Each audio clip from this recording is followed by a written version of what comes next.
You're listening to the Foreign and International Medical Graduate Show, a podcast to inspire physicians in the process of immigration to the United States and access to graduate medical education.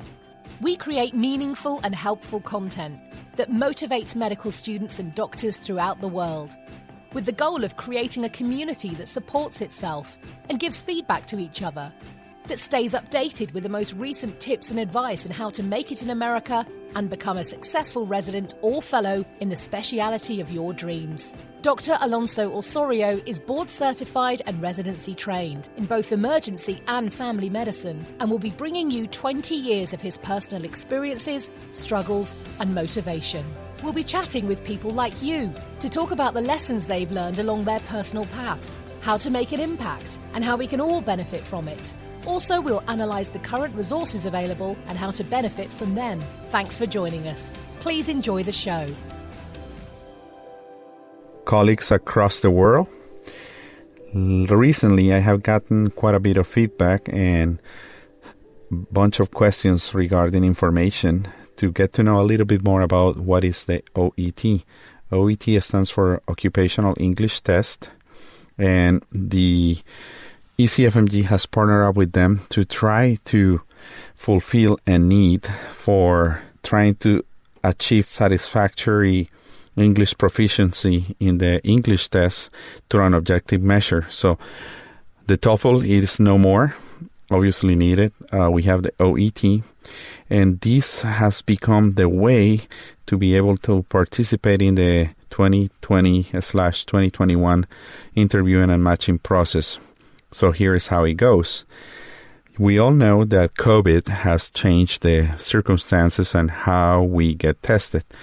The Step 2 clinical skills has been used since 2004 to meet the English requirement because there is a segment within the USMLE Step 2 CS that is specifically responsible to evaluate the English proficiency of foreign and international medical graduates. So the Educational Commission of Foreign Medical Graduates and the Foundation for Advancement of International Medical Education and Research, alias the FAIMER, FAIMER, has partnered up with O.E.T. because what they realize is that doctors that are applying for positions for residency training in the United States can now be validated on their English language proficiency through the O.E.T., which is specific, as I said, for healthcare professionals. We all know that the ECFMG has been trying to get us somehow tested on the capacity to interact, communicate with patients in the United States, and that's the whole purpose and the objective of this test. I want to make sure you guys know a little bit about it. Obviously, it's a very expensive test.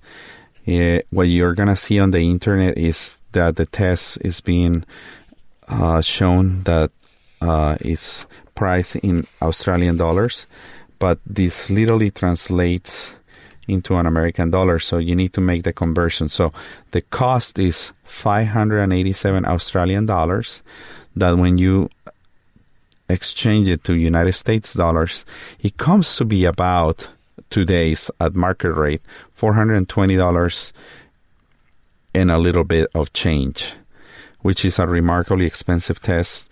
It's not as affordable as the TOEFL. Obviously, it's cheaper than the Step 2 CS, and I think the test is here to stay.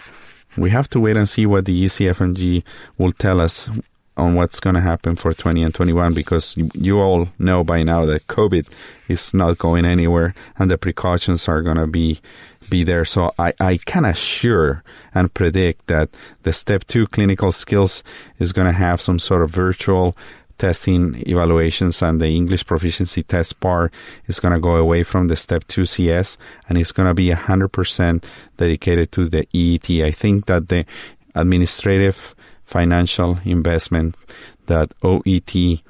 has done to fulfill these requirements within the last few months has been significant. Obviously, this represents a huge financial incentive for them to administer the test.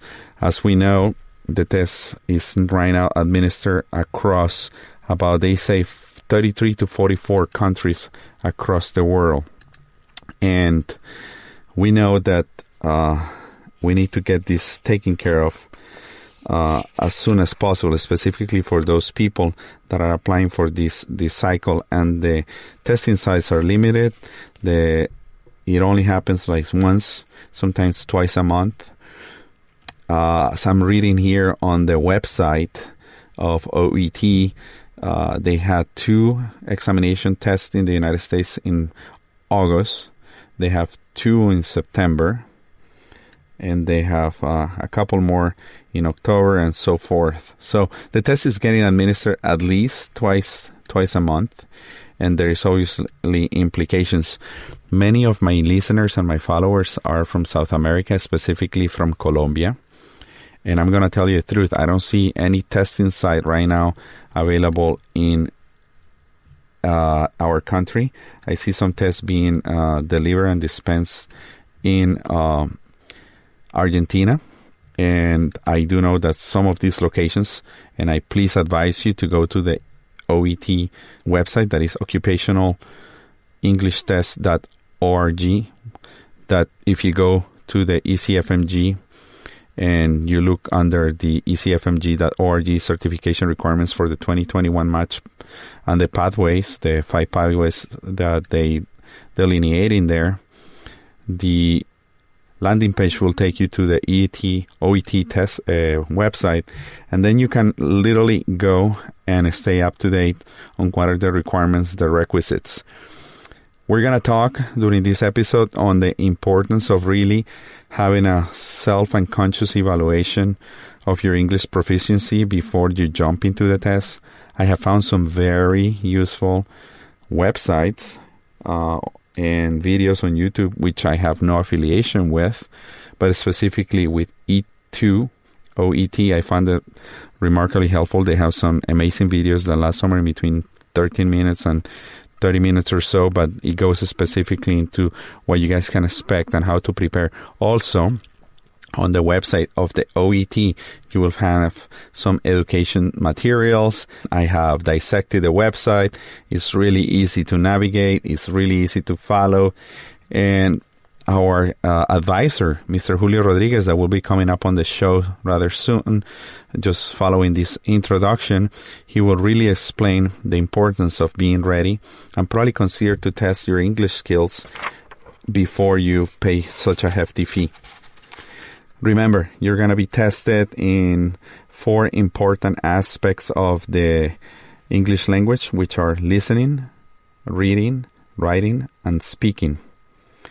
And the minimum required score is a grade B, which is a category, which is, there is 3 categories, grade A, grade B, and grade C. Grade A goes in between 450 and 500 points. Grade B, which is what the ECFMG requires, is in between 350 and 440. And grade C, which is not enough and not enough to pass, is in between 300 and 440. Within the big subdivisions, as I said, reading, writing, listening, and speaking, there is other also things that are tested on the O.E.T, which are grammar, vocabulary, oral fluency, pronunciation, structure, and spelling, among others. But that's pretty much what the test focuses on.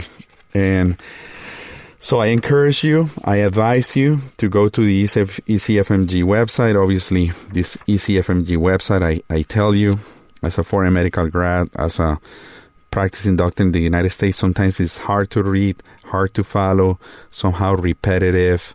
The ideas get repeated multiple times, which I feel it leads to confusion.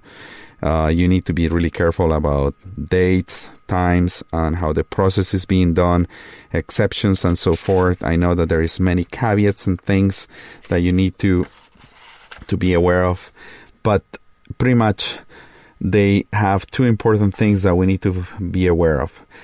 Applicants who have a passing performance on the Step 2 CS component of the USMLE, that is a valid test for ECMG certification, or are already ECFMG certified are ineligible for the pathways and do not need to take the O.E.T medicine. Why? Because we already know that the clinical skills has a segment on English proficiency that if you fulfill, you obviously don't need to sit for this new occupational English test.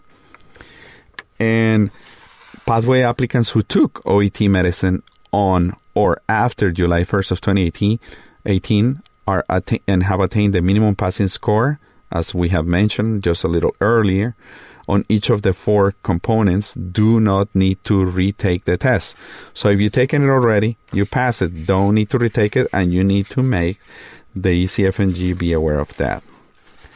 So be careful, look at the days, pre-register, make sure that there is spots available. Within the test, you're going to have possibility to allow the ECFMG to keep track of the results.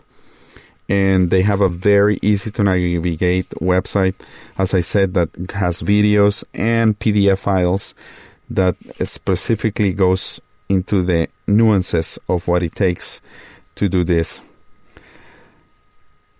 So this is not going away. Remember, all pathway applicants that are submitting themselves through the ECFMG certification, regardless of the citizenship, or regardless if they use English as a second language, like in India, they have a local language and also mostly English is spoken across the country. They're going to be tested on this.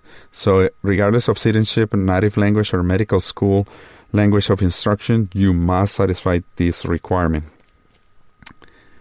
What else?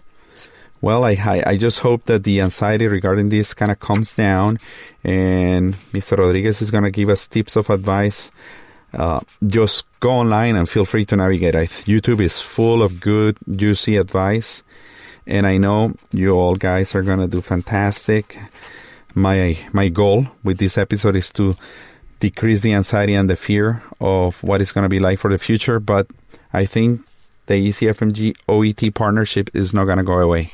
Obviously, there is financial implications, administrative implications, and I think with this whole telemedicine world that we're living in, and video conference and Zoom communication and Skype communications, I don't think is going to change. We all know that we're getting ready to do interviewing process through cameras, and we'll see what 2020 brings. I just wish you good luck, and please leave me some feedback. If you guys have any other tips of advice or things that could help us all as a group to continue to grow, just let me know.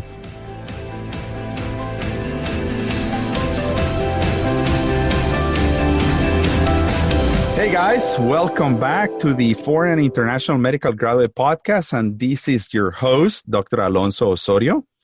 And I am here to talk about a very interesting topic. We're going to talk about the ECFMG partnering with the O.E.T, the Occupational English Test platform, specifically for medicine. That is the new test that is required, specifically came to be popular just a few months ago when the whole COVID-19 virus broke through. And we have a special guest today, and he's Julio Rodriguez Bernier. Julio and I go back 20 plus years, and Julio has been a very influential person in my life. And I know that this podcast is motivational, but also is experiential. And I'm going to get a little sentimental. Alonso Osorio touched the grounds of Miami, Florida. And I literally was going through a difficult time of my life. Why?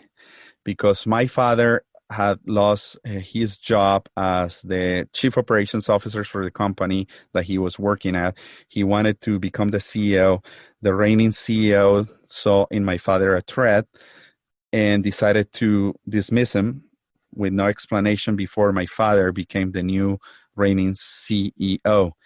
That led to many financial adaptations that we had to do in my life, specifically when I needed it the most, the financial support to come into America.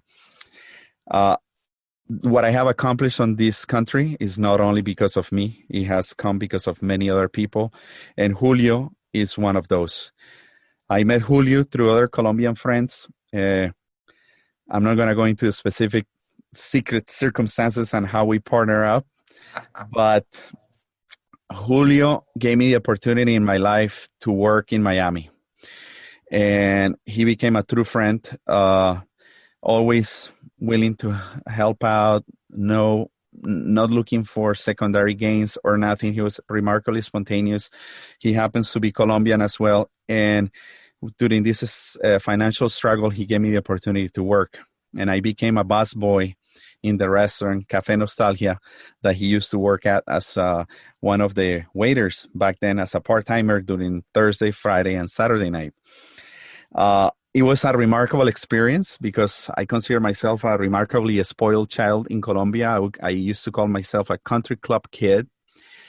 And when I came into America, having to do this kind of jobs that I never done, which, Julio, I remember I had to wash dishes. With the floors, mop the floors, wash the dishes. Clean the toilets. Pick up the ashtrays. Clean the vomit. And deal with sometimes nasty, intoxicated customers, and literally scraping for a few dollars here and there. And it was really tough for me, Julio. I don't know if you remember when we closed at 3-4 o'clock in the morning. It was either me taking the bus outside from the Miami transportation system that took probably 3 hours to make it into. We didn't have Uber back then. To make it to Brickell Key, or is wait for you to wrap it up and go through the closing of your cash register and take me in your car because I didn't own a car. Otherwise, I had to walk. I remember I was skinny as hell because I was walking miles and miles and miles a week just to make it from the apartment to the medical center and to this job on Thursday, Fridays, and Saturday afternoon. So Julio gave me an opportunity, and I really appreciate it. We developed a friendship that we were really close for a year or so. And then, life circumstances changed. I kind of moved all over the country. He also did all his things. And I have seen, and he has seen, how we have grown. Recently, due to the internet, we reconnected via Facebook. And then I started looking at his job and what he does. And he is well known as the English coach. So we are bringing Julio today to tell us about exactly where he came from, how he came up with this fantastic idea, and just tell us more about yourself. Well, thank you. Thank you so much for those beautiful words. I had a great time as well back then. It was a very special season in my life. A lot of learning, a transition from where we came and the culture, the cultural aspect of it. So yes, I shared the same feelings. And well, after working at the club, then I went back to what I love to do, which was teaching. I used to be an English teacher in Colombia. I did it for 6 years. And then here in the United States, here in Miami, I worked for other companies, well-known brands, teaching their system, their methodology, yet always wanting to explore the entrepreneur in me and come up with my own business idea to teach English. And so I did. And then in 2009, I started my first language school in Doral, Florida. It didn't start like a big business. It started very small. We used to go from home to home, from office to office. There's a lot of driving. We didn't have this type of technology back then. Mm-hmm. And I would drive more than I would teach, literally. I enjoyed. I love what I did back then. And again, learning through the experience, it was very successful. The methodology became very popular in Doral, and we grew very fast. Soon I had 4 office spaces and over 40 instructors trained with my methodology to learn the language.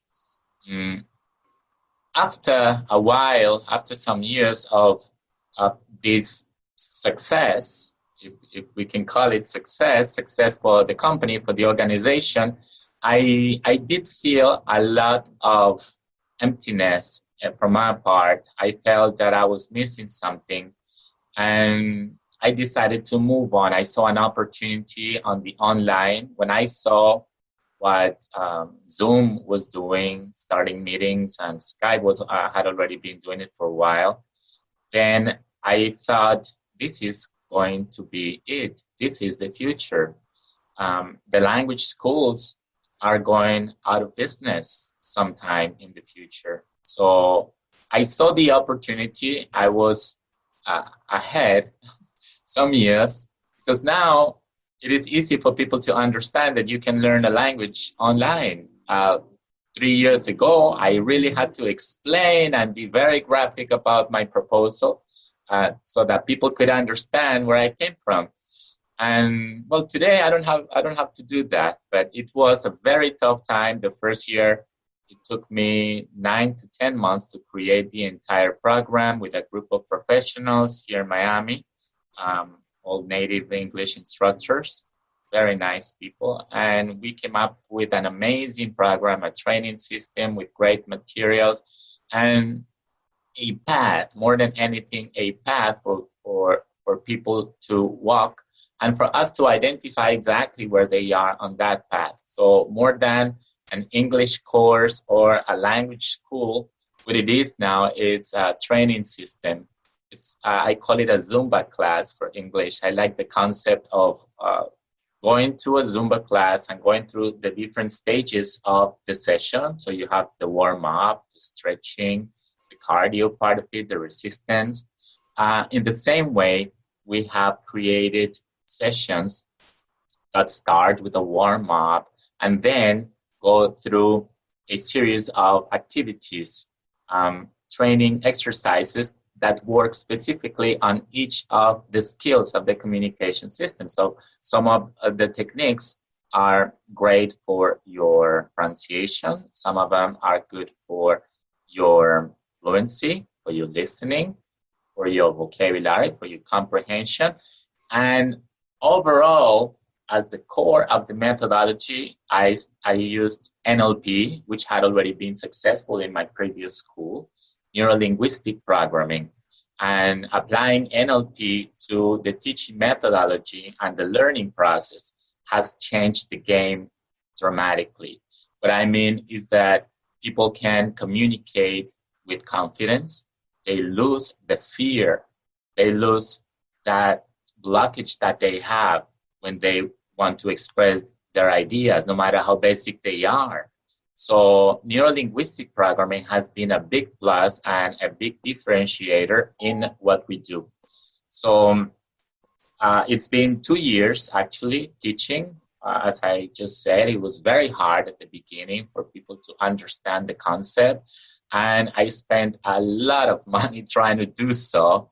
And then at some point, I started teaching. I was not planning to teach. I was planning to do exactly what I was doing before, train my coaches, and circumstances put me back into the classroom to teach.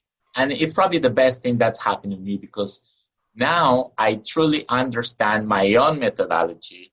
I truly understand the reactions from the students, their weaknesses, their strengths, and the approach that the methodology has. I have discovered a wider range of possibilities with the exercises. So doing this firsthand and doing it myself again for the past 2 years, I've already taught hundreds, if not thousands of classes already, literally hundreds of students with this online system. And I am very, very happy. I am very, very excited. I see a bright future for what we're doing. I see that no one else out there is doing it the way we do it. We have a great approach. It's motivational. We use motivational materials. So it's not only about learning English, but using personal and professional growth as a great tool to do so. So it's an instrument of personal and professional growth while you are learning or improving your communication skills in English. So Julio, as you guys can see, is a professional. He has dedicated his life over the last 28 years. Yeah, 28 years to become proficient in English, and he has become now the English coach. And I consider him an expert, and that's why I decided to bring him into the show, because I know that many people has reached out to me this far, asking me specifically from other countries that are non-English speakers in how they can get rid of their accent. That's their biggest concern. How can they smoothen up the English and make it sound more American to improve the communication, specifically with the patients, but before they even get there, with the program directors during residency interviewing process. The other aspect is the population of Spanish speakers that want to come to America, they want to become doctors in the United States, but don't know how to start to study English. And in my case, I did it the old-fashioned way with the BBC of London, little booklets and the cassettes, and taking the lessons and write it on the little empty spaces on the books the old-fashioned way. This internet method is rather new, and it seems to be more effective and more personal and one-on-one, face-to-face. I find it remarkably dynamic. And I know that people in the past had reached out the English coach about getting prepared for the TOEFL, but it seems that the game has changed. The TOEFL was a great test, and it was a little cheaper, and it was standardized, and the USMLE, the USMLE and the ECFMG was using it to be part of the credentialing, but now I see it at a slight more degree of complexity with the O.E.T. And let me just expand a little bit before I give you the turn back on your statements. The O.E.T., it's a different company, it's a different institution that partnered up with the Educational Commission of Foreign Medical Graduates to supplement the credentialing and verification of verbal, written, spoken, and capacity to read English for foreign and international medical graduates. What that means is that specifically for people that are involved in this path, the path of having has passed step 1, step 2, clinical knowledge, and have not completed the clinical skills, and the clinical skills part has a specific language proficiency test included within it. So due to COVID, all these testing centers were closed across the world. So the ECFMG had to literally partner up with someone and come up with a way to certify you guys and for the 2021 match, meaning the 2020 season. People will be taking the test through 2020, starting as soon as September 1st. They'll be taking the test to get credential to be able to participate in the match of 2020-2021 cycle. So it's rather complex. It's rather unexpected. Many people have reached out to me, Doctor, what is the O.E.T? What do I do about it?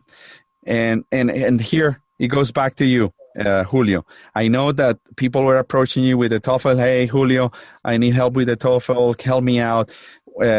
This is rather new for me, the O.E.T, but I know you probably have heard about it. Tell us what you know so far about these changes on the way that we're getting tested now. Well, yes, TOEFL was the test required for international students, for all international students, regardless of the career, regardless of their professional path. And TOEFL reminds me a lot to our ICFES back in Colombia. Remember that the national this national test which was a requirement to move to university. And of course, depending on your score on that test, you would qualify for better opportunities in your university studies. So, of course, the highest scores were required for students of medicine or law, and then, lower for administration, business administration, stuff like that.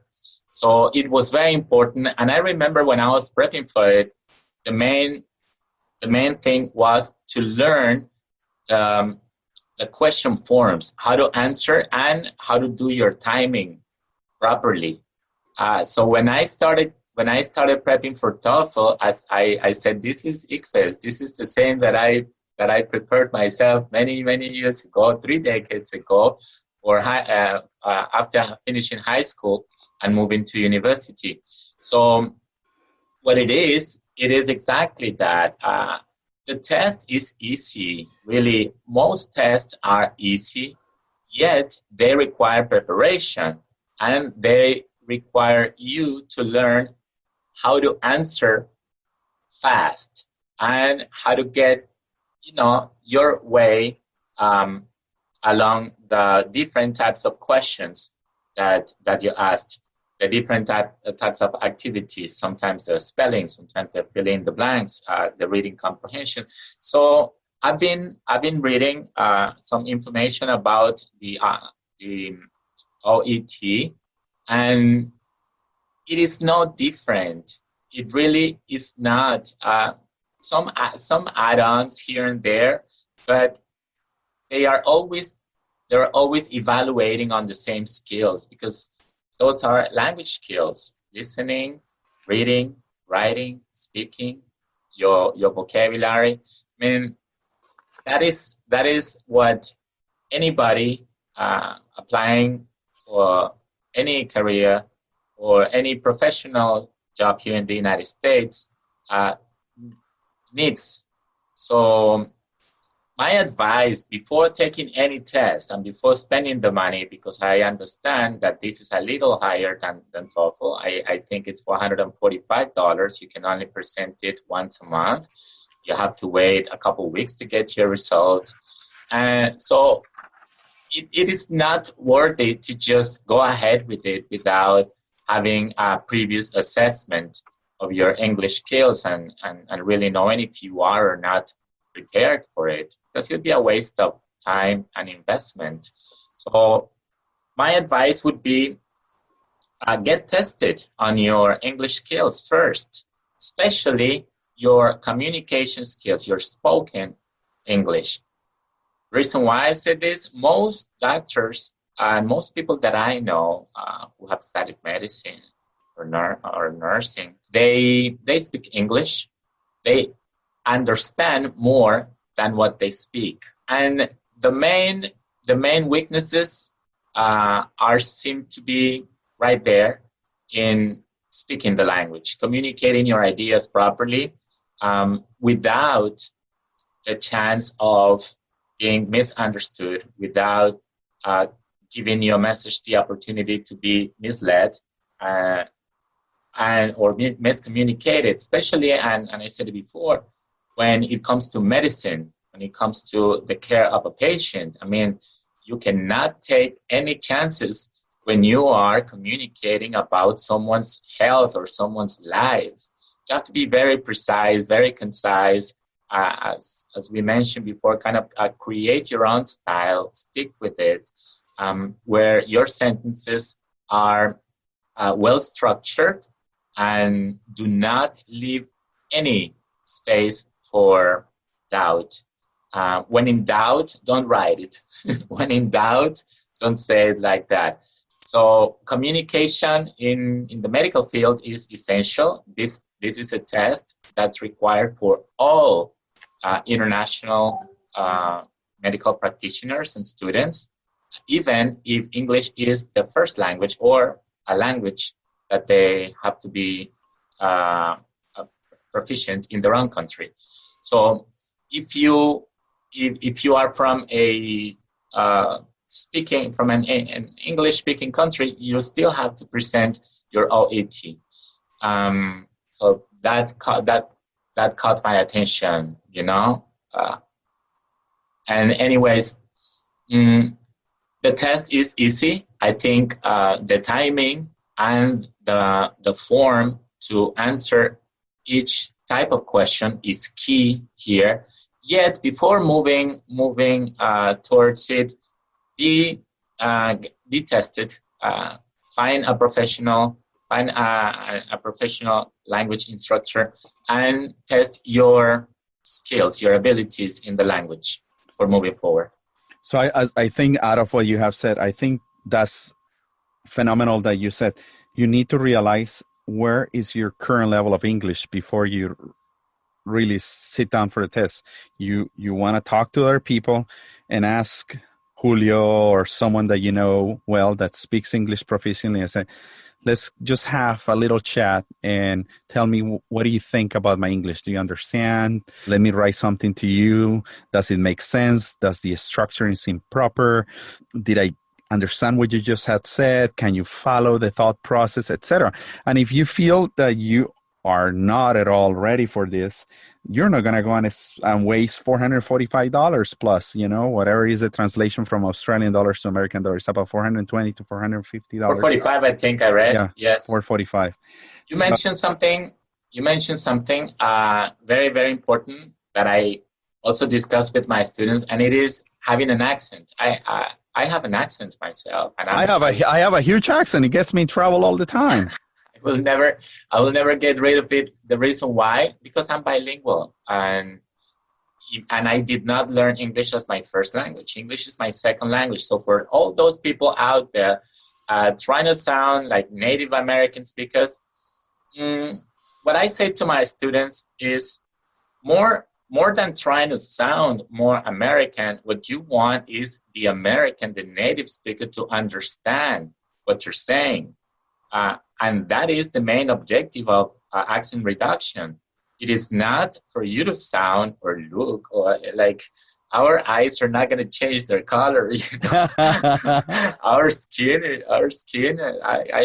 I'm a proud Hispanic, and I love my race. I love my ethnicity. It has nothing to do with it. If I look at someone like, for example, a role model such as Deepak Chopra, he has a very heavy accent, yet his communication is very fluent.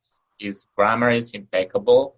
He has a great range of vocabulary words to use during every presentation. So that is probably the best example that we can take about someone who is professional, successful, and still has an accent. So having an accent is not an issue. What is an issue is mispronouncing. Mispronouncing the words. In English, phonemes are very similar, many of them, and many of the phonemes that we use in English, we do not have in Spanish. We don't have them in Spanish. That transition to the new phonemes, or in other languages, I guess, also, that transition to the new phonemes and pronouncing them correctly is key to have great pronunciation, which is the main objective of accent reduction. So accent reduction is not so much about sounding like a native speaker, yet pronouncing like a native speaker. See, there's other aspects involved in accent. One of them is intonation. Intonation refers to the music in which each language is spoken. And of course, Italian has its own music, French has its own music, Chinese has its own, and English and American English has its own music.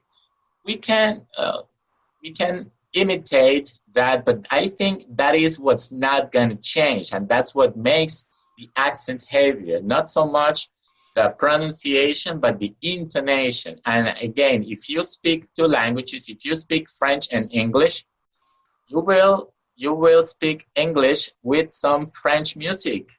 If you are Chinese and bilingual, you speak English, you will speak English with Chinese music. So it's not so much about how you sound, but how you pronounce, and making it in a way that is accurate for, in this case, a doctor to understand a message and not confuse two words, because they're very easy. It is very easy for two words to be mixed, to be confused because of their pronunciation. Julio, let me touch on something here. When I started learning myself now for the last week or so about the O.E.T. and going into a website, sometimes it's a little bit scary. I felt a little fearful going through all these materials, and I got flashbacks of what it was like for me to sit down and prepare for a new test. But you said that it's rather easy. Just the whole thing that they're explaining us, that they're going to be testing us in reading, writing, listening, and speaking, and then the other things that are implied, like grammar, vocabulary, oral fluency, pronunciation, structure, and spelling. How does anyone prepare for all these aspects? Do you take it in blocks? How do I approach a test like this that when they break it down like this, I feel that I'm going to be tested to the most minimal particular things that the English language could be split into? This is a preparation for the Olympics. This is a preparation for the big race, no? The big event.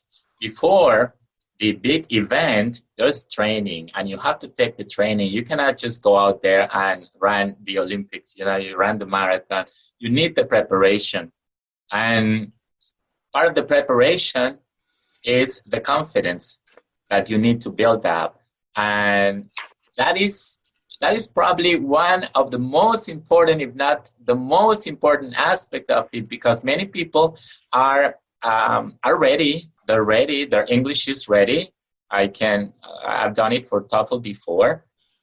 Like, we have an online interview, one-on-one. I can see how the person is speaking. I can see how the person is structuring. I can hear pronunciation. We can type and structure and answer some sentences. So also do some reading. I check pronunciation and intonation and so on. Yet, something that I can easily identify is the level of confidence that this person has when we do some activities, some different activities, like, for example, using body language, using gestures. That's something I do as part of my methodology. So we do positive affirmations, and I highlight some keywords and exchange them for gestures, mimics. So when they do this type of exercises, I can easily identify the level of confidence. And then if I see that the person lacks confidence, that is insecure about communicating in the language, especially when you do it using body language. Remember, body language and gestures have a lot to do with the way we communicate. Absolutely. Probably a lot more than words themselves. A gesture can change the meaning of a whole sentence, of any structure that you put together. So the training goes in both ways. The training goes, yes, on the skills and also on mental skills, building up the confidence, controlling your nerves. All time is passing. So breathing properly. These are little things that nobody takes into consideration. Yet preparing for a big race, for example, in sports, is exactly the same. I mean, you can have the timing, you can have the physical strength, you can have the flexibility, whatever is required to be high proficient in the sport. And your lack of confidence, your insecurity will kill you if you don't know how to handle it. So when you are competing at a high level, I mean, these people are 100% focused on what they're doing. When you're driving Formula One, I mean, 1 second of thinking about your ex-girlfriend, will kill you. Will make you lose. Will make you and your team lose the race. So same thing here. If you do not have the mental preparation, even though you have the skills, the abilities, and you're ready, then you just might go blank during the spoken interview as the last part of the test, the speaking part. So it is a live interview, and I don't really think this person's going to really go in detail with your accent. I think he's going to go in detail with your pronunciation and the smile. And the smile opens doors. Sometimes just by smiling, you break the ice and something magical happens. I'm not an English coach. This is your specialty, but I have an applicant, and somebody that I have really closely worked with is Dr. Daniela Rodriguez. And she speaks good English.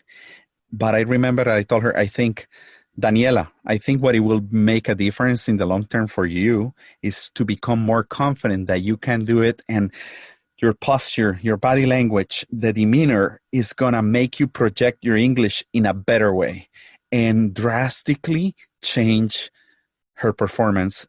And I think she's going to do really well. And I'm not an English coach, but I noticed her posture. Absolutely. I don't know. And I have a couple of questions. So obviously, we Latinos, we see Miami as the landing spot to make it into America.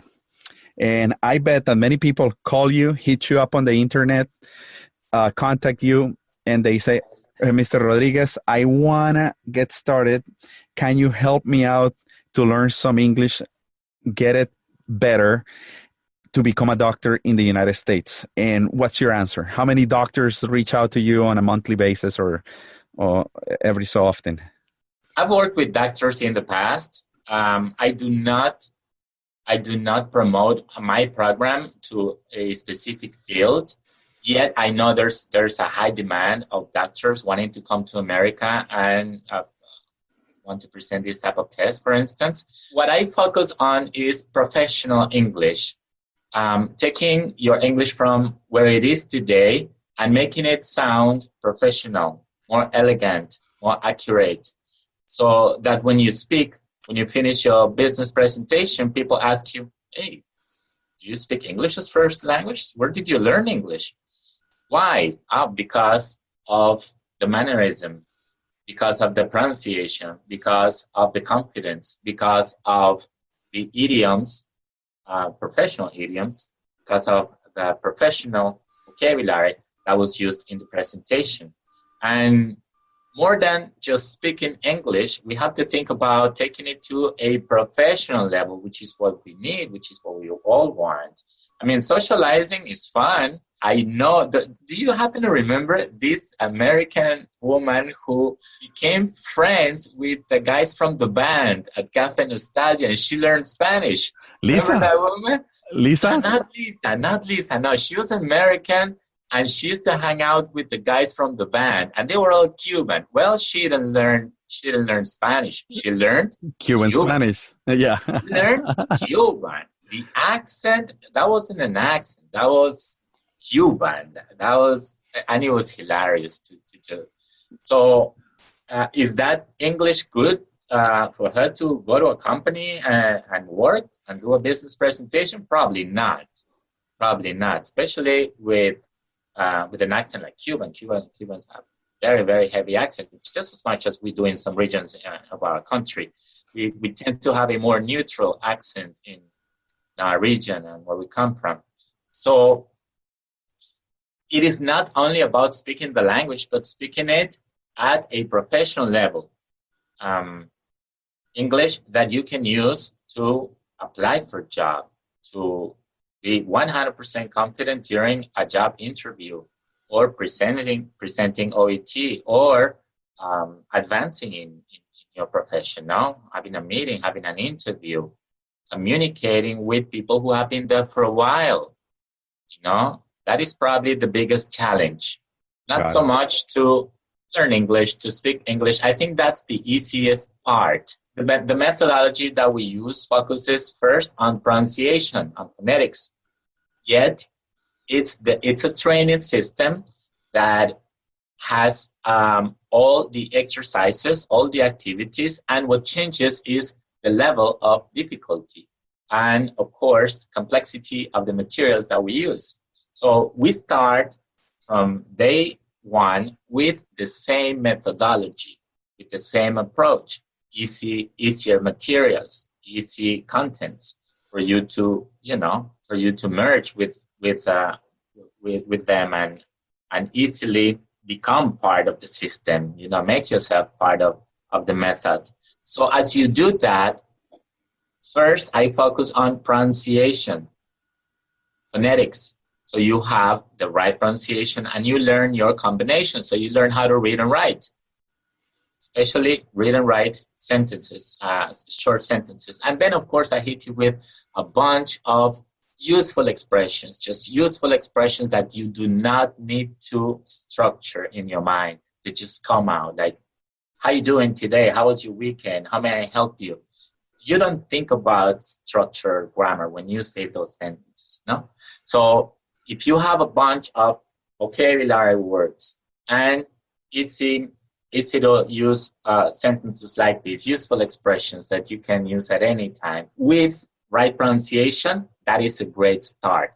Then I move on to the NLP part, more focus. Again, we use everything from the very beginning, but I make more emphasis now on your confidence, building up your confidence so that you lose all the blockages, all the fears that you have and that are holding you back from communicating the idea. Because that is a big issue, and it is an issue that no school, that no method has taken into consideration. So I consider myself a pioneer in this field of using NLP, neuro-linguistic programming, to learn the language. So my personal experience, as we were speaking before, when I came to do my observerships, I was listening in English. My brain was translating to Spanish, processing in Spanish to produce a sentence in English or to write it in paper in English. And I would come home with the biggest headache and just mentally fatigued. I can feel you. I can feel you. How you said that NLP makes a huge difference. How do you break down that headache? When do you stop thinking in Spanish, translating to English? When do you start just thinking, dreaming, speaking everything English? Well, I think one of the biggest mistakes people make when they are studying a language is to translate and to compare it with their native language. That is mistake number one. We use total immersion. So from day one, you are communicating and you are forbidden to speak in any other language different from English in our session. When we have group sessions and somebody says a sentence or even a word in Spanish, we give them a warning. And well, nobody's been kicked out yet. Yet, as part of our terms and conditions, they are asked to speak only English during the session. That's great. That is crucial. So I think switching, it's like switching from one activity to another. The brain is a machine. The brain is a computer, and we can use it as we will. Say, for instance, that you are in a marathon and you are in the running part of it. Let's say that then you have to do the cycling or the swimming. So you have to switch the brain to the new activity. When you are swimming, you are not running. When you're running, you are not cycling. The body communicates different, and it has to be that way. So same thing, when you're speaking one language and then you're speaking another language, you should fully immerse in the new language and avoid any translation. So we do that from day one, and it is also part of our methodology, total immersion to the language. That literally removes all the hassle that you went through as a self-taught student. Now, talking about self-taught, we are mostly self-taught in learning English. Mostly, no matter if you have an instructor, if you went to school, if you took an English program, unless you are teaching yourself all the time and you develop the habits to continue improving on your own, and of course also knowing the secrets, knowing the techniques. So what I tell my students is that more than us teaching them how to speak English, we are teaching them how to become self-taught in the language, so that they will learn before anything these techniques and use them on their own. I have techniques, for example, whisper reading, blind reading, stuff they can do while watching Netflix. And instead of just watching Netflix, they can practice their English and they can make any video interactive and effective. The results are amazing. So self-taught is a very, very important word in learning the language. Absolutely. When somebody tells you, Julio, I want to learn English, what is the time frame or that's somebody that dedicates and immerse himself into learning. What do you think is it changes, it varies for everybody, but what do you think is going to be the average time that you will spend really getting a good language?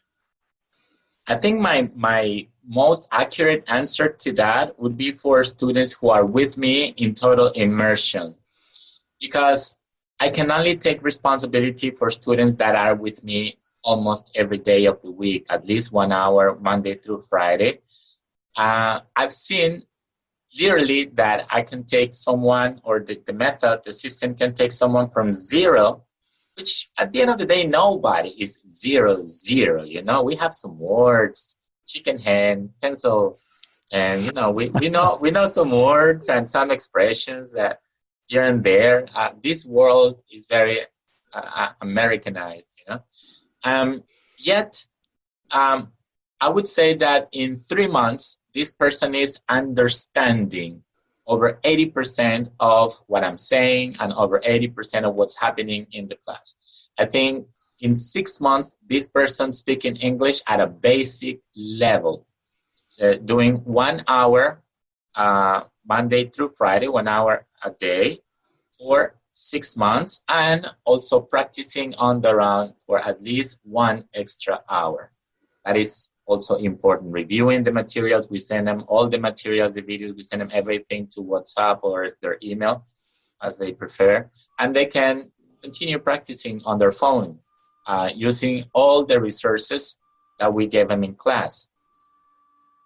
So I would say 6 months for someone who is in a full immersion program. That is my most accurate answer to that.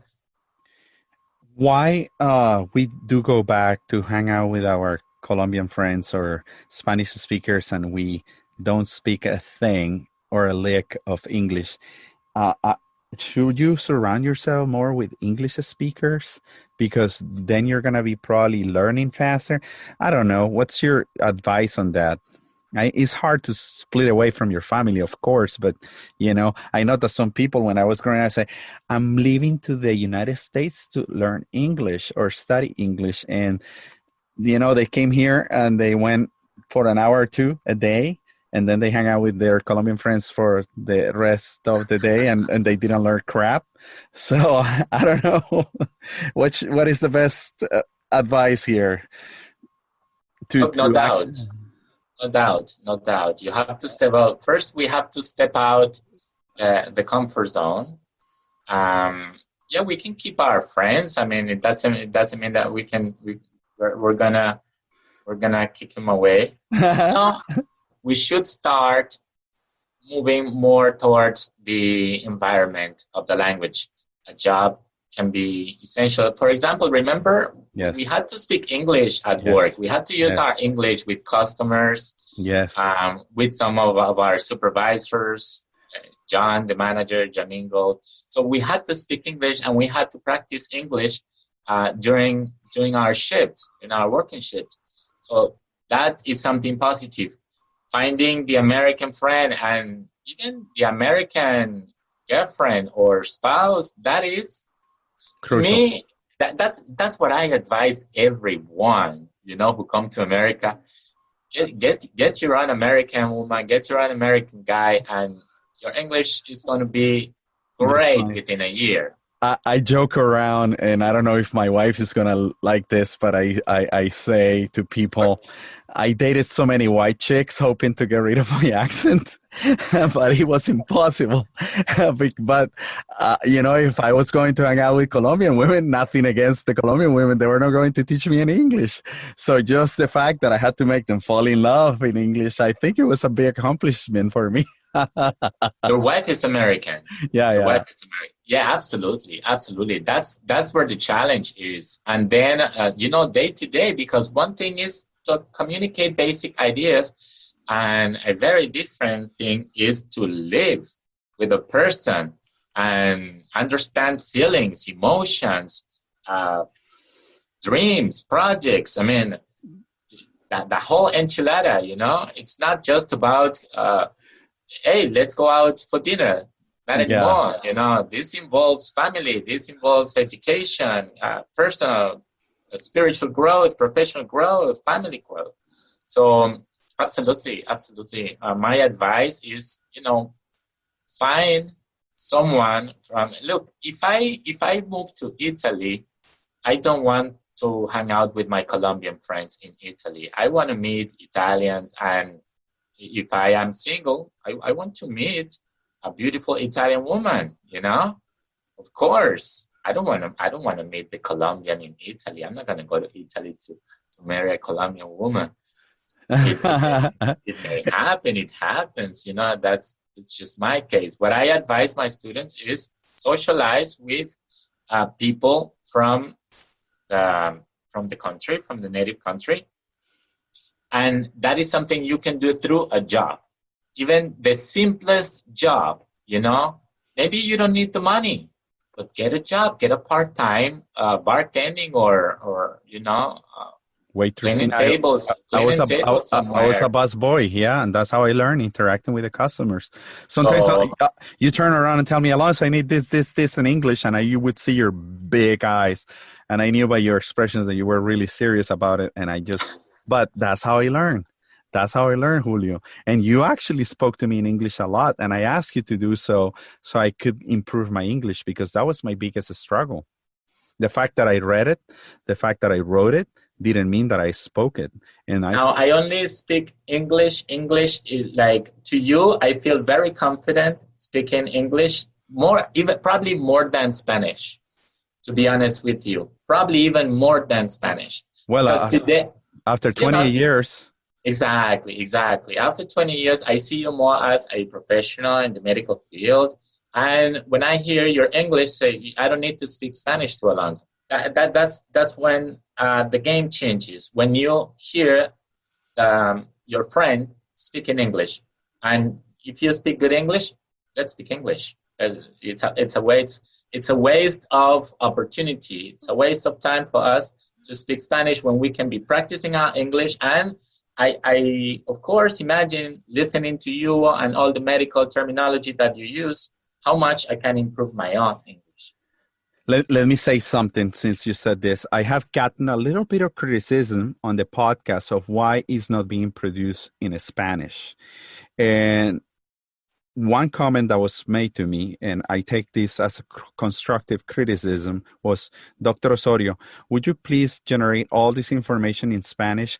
We, the new doctors that are getting through this process of certification in the United States, would like to learn everything in Spanish, and then eventually once we learn the English, we'll get to it and understand it. Can you make material in English? And I think it defeats the purpose, because what I want you guys is to eventually understand me in English, because you're going to be dealing with Americans in America. Am I correct on that? You're 100% correct. I wouldn't give them a chance because if they do not step out of that comfort zone, if they continue getting all their resources and materials translated to Spanish, they are not going to step up. And that is something every professional in the medical field needs. If you do not speak English, well, you will stay in your country and you will stay away from many, many opportunities in your own country as well, because being bilingual in your own country is going to give you tons of opportunities. Power. Communication is power. Remember, what we have is the power of the word. That is the power to communicate. That is the power to create, to transcend as human beings. Everything that we do as people, we do through the word. So that's why many people are very confident when they speak Spanish. They sound very, very confident. And when they're learning English, they are totally unconfident. They go back to a 2-year-old child. Why? Because you've taken away the word, the power of the word. I took your most essential power, the power to communicate your ideas. So when I do that, what is left? Nothing. a little boy. So we are what we communicate. We are what we talk. We are our words.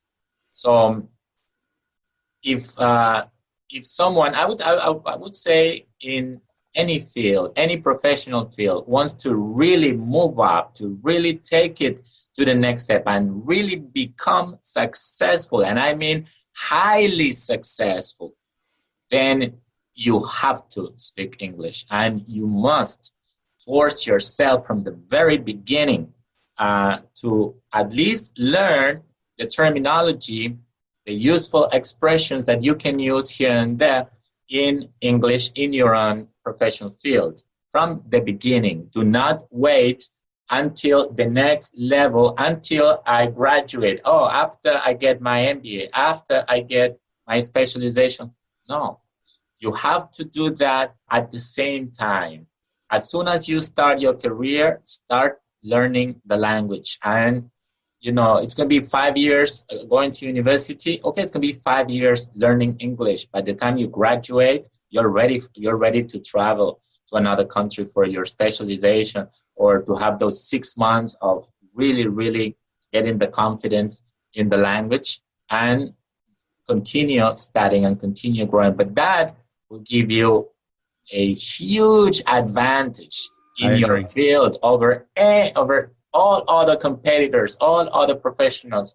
You will be among the 5%, if not less, right there, just because you speak English. Wow. And changing gears, and one more last question that is a little technical. We doctors and in America in general, people get tested a lot with standardized testing in these prometric testing centers. And all these tests are timed, and you have an allotted amount of 6-8 hours in blocks. And you have to answer 50 to 60 questions in 45 minutes. And I'm going to tell you, initially when I started sitting down for this test, they build these questions sometimes that are a screen-long statement that is huge, and I didn't know how to take test. And it seems that the question really is at the very bottom, and if you skim through that crap, you don't need to spend 5 minutes reading that to answer it. The point is, by the time the block time was done, and I had to answer 50 or 60 questions, I was only done with 30, and I had still 20 left. How can you expedite the reading, thinking, answering process? It's so painful. How do you become a faster reader in English to be able to accomplish a successful score in one of these tests? So reading comprehension is probably one of the most challenging skills to develop, and answering questions about something you just read, not only answering questions, but answering questions that have been prepared in a tricky way in order to trick you into the wrong answer, either due to the structure or the meaning of the question, because that's what those questions are designed for. They're designed to deceive you, yes, to confuse you, to mix you up. To make you cry. And then you're like, okay, so structure and meaning. My advice is read. My advice is to read and really, really understand and have that picture very, very clear in your mind. When you read the story, when you read a novel, Little Red Hood, Okay. When you read the story and you have those images in your mind and you recreate the story in your mind as you read, then when answering comprehension questions, you are not going to get tricked so easily because you understood the meaning before anything. Before the structure, before the vocabulary, before the meaning of a word, you understood what the story is about. And then it is hard for the evaluator to deceive you on any of those questions, because you understand the story. You know what happened. It made sense to you first, and then answering the questions is going to be a lot easier. I think people who skip, as you're telling me, and you used to do, the reading and go straight to the questions and try to find the paragraph. Yes. Which, by the way, O.E.T gives you in the comprehension part. I've seen that they give you the paragraph in which the question is originated. So it makes it a lot easier for you. Now you don't have to skip anything. Reading and understanding is crucial for a reading comprehension exercise, and really creating the images in your mind, getting the meaning of everything that you're reading there. And then answering the question is going to be very, very easy. That is the easiest way. It is the longest way, because you might take half of the time just reading and understanding. Yet, believe me, if you understood, if you comprehended the story, then answering is going to be a lot easier. It'll leave very, very small frame for the question to deceive you, to confuse you in meaning or structure. Wow. Well, Julio, for the last 45 minutes or so, we have just gotten some quality behind the scenes VIP content. I'm very curious, who came up with the idea of that fantastic tiger behind you that is so powerful and so colorful and engaging? So we did a lot of work when I started this program. We did a lot of work, and I talked to my designer before anything. I was in between teaching companies. When I sold my school here, I was in between teaching companies, and the online idea was there. So I asked my designer, who lives in Colombia. I worked with him all my life for all my projects. As you can see, he's a genius.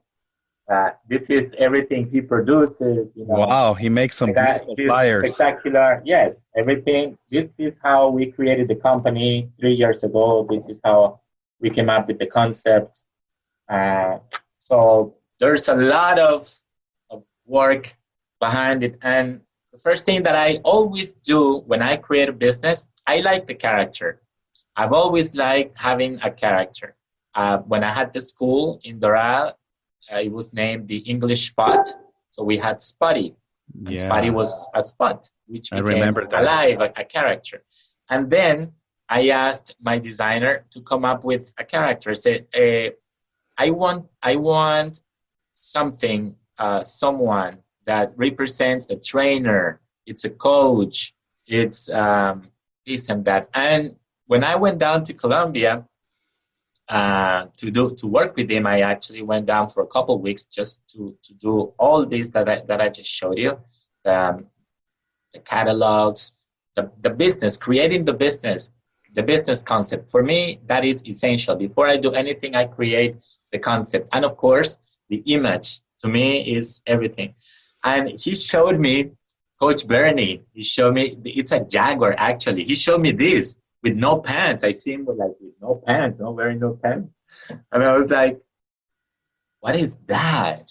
What is that? And I was staring at him for about a minute, and I looked at it, and he says to me, don't you see? It's you. Well, I've been into bodybuilding in the past years, also exercising. I'm a passionate athlete. I consider myself at an athletic level. I run, I walk distance, I lift weight. I do a lot of personal training activity myself. Many people ask me actually if I am a personal trainer because of my sexy body. No, I'm kidding. No, but then when I saw the Coach Bernie and he said, it's you, I had this magical moment in which everything, I know everything. I know everything. I know the visor. I know the whistle. I know the pin. I know the look. I know the training system. It's a Zumba class. It's a training system. It is for people to go, just as I go to the gym and they want these results. Okay, let's create the exercises, the techniques, so that they accomplish the specific goals. And that's how the training system was born, and how this whole thing was born, just because of the character. Now that you asked. So for everybody that is listening to us, we're interacting via video. So what Julio has in the back, and I'm going to leave a link on the podcast for his website. He has this fantastic Jaguar on the back, orange powerful, with a nice white shirt that says Coach Bernie. He has a whistle, but then Julio himself, he's with his brand, completely submerged on his brand. He has the visor, he has the whistle on the chest, he has the shirt, the demeanor, he has the flyers, everything that identifies his brand. So I'm very excited about this. How do my followers that are interested or on getting coached, on getting better on their English, or just doctors that want to get started on learning English, how do we get a hold of you, Julio? Social media is the easiest and fastest way to reach out. Facebook at The English Coach US. Instagram at The English Coach US. We have a free YouTube channel with activities and interactive videos for people to practice pronunciation and accent reduction. And that is at The English Coach US as well. So all social media being at The English Coach US. Very easy. Facebook is kind of what I check the most. So send me a message on Facebook on our fan page, and I'll see it easily. Or Instagram. That's how we communicate easy. The web page we have, theenglishcoaching.com. We don't use the web page much. All our interactions done through social media. Wow, that's incredible how social media has taken over the world. Well, the ECFMG O.E.T. Medicine is not to be feared of. It's just another test. The thing that I have in the back of my mind, guys, to all our listeners, is it here to stay? Is this something that is happening just because of COVID and the inability to take a Step 2 CS? Is this going to be the new TOEFL that is required for foreign medical graduates? We just don't know. Let's wait to see what 2021 brings. What's the new normal? What's going to be the new reality for credentialing foreign medical grads and international medical grads into the United States? And we'll figure it out. Because as of now, I can tell you, the ones that need to take it, let's take it. It's $445. I will advise you to first, try to get prepared. You all know that you need a score falling into the B category. That means that you need to have in between 350 and 440 points. If you're category A, that means that you're a rock star, and that's in between 450 and 500. But anything below B is not useful. Scoring C is in between 300 and 440, and that will make you fail. So aim for 350, 440, or they call a category B on the range of the scoring system. So for now, I say goodbye to Julio. Thank you very much for being here. You represent one of those people in my life that made a difference. And I want to publicly thank you for giving me the opportunity, giving me the chance. I learned so much from you, and I will never forget you. And I'm looking forward to go to Miami and have some aguardientes with you, or whiskey, whatever you like. Absolutely. I don't drink much these days. I can have a beer. Okay, that's fine. I really appreciate it, and thank you so much. So, call to action. Followers of the podcast, my rockstars, please leave me some feedback. If you go into iTunes, Spotify, or any platform, and you can leave a 5-star review, if we deserve it, it's going to be appreciated. That's how I grow. That's how I expand. And remember, during this month that I'm completely chilling for 30 days, OsorioMD.com is going to come to life. And we're going to try to merge the podcast into that new website. As Julio said, it's not about the podcast anymore. This is about me, my language, my inspiration, my motivation, and what we as a community have to offer to you, the ones that are willing to become doctors in America like I have. So follow us on Instagram, Facebook, and my website, fmg-imgcast.com. And thanks for listening. Thank you, Julio. All right. Thank you. Thank you for having me.